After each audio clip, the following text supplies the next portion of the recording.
Well, the Commonwealth Ombudsman has resigned, bowing to pressure after he admitted cooperating with the Greens in a Senate estimates hearing. The dramatic exit concludes a behind-the-scenes tussle between the outspoken Allan Asher and the Immigration Minister. The Greens are calling it a political assassination. Political correspondent Tom Eagleton has more from Canberra. I am, and my office is, politically colourblind. The relationship between Allan Asher and the government has been strained all year.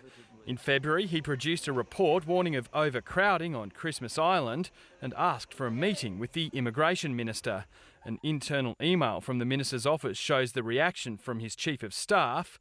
"I'm afraid I have grave concerns about conversations within the Ombudsman's office," it says. Riots on Christmas Island followed a month later. In a sense, we feel that our reports weren't all that successful in preventing this. We'll look to see if our reports can be more effective to prevent similar occurrence in future. The Ombudsman soon announced an independent investigation, separate from the one the Immigration Department was conducting. In July, he went public via Lateline to reveal internal Immigration Department numbers into skyrocketing rates of self-harm and suicide in immigration detention centres. He promised a far-reaching inquiry into that as well. We're entitled to speak to anyone and to see any document we want at any time. In September, the Ombudsman provided a public submission to a Senate inquiry, appearing to criticise the government's Malaysia solution on human rights grounds. It again touched off an angry reaction from the government. An internal Ombudsman email notes, "They are obviously very sensitive about any criticism." You don't source your commentators.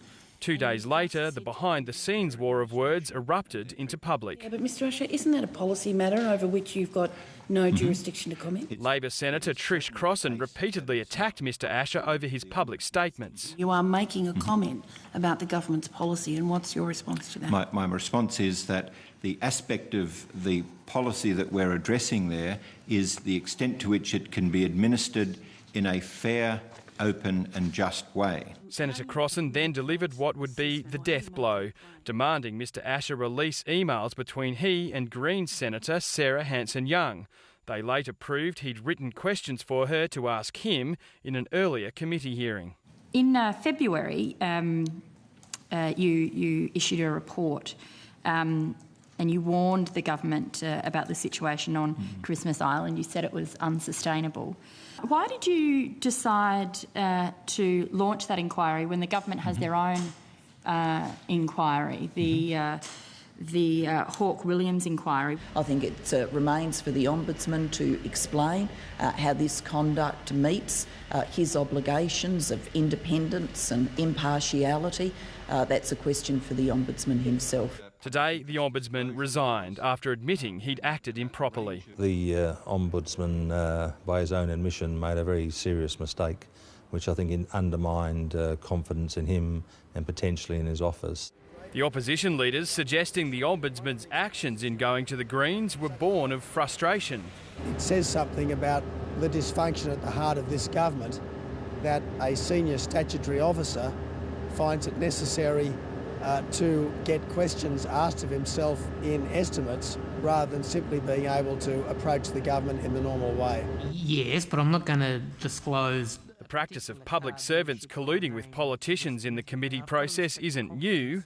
So, Mr Gretsch, can I ask you, Mr Gretsch? The Liberal senator who uncovered what turned out to be fake evidence against Kevin Rudd in the infamous Ozcars affair did so through the committee process.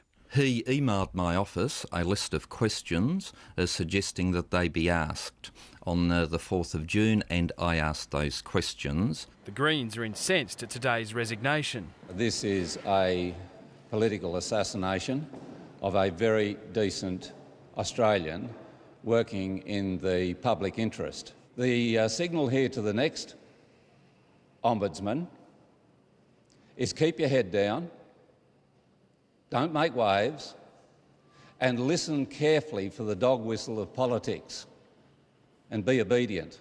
But the Greens won't let the matter rest there. Bob Brown says he'll push for rule changes about the Ombudsman's office so it reports directly to Parliament and not to the government of the day as it does now.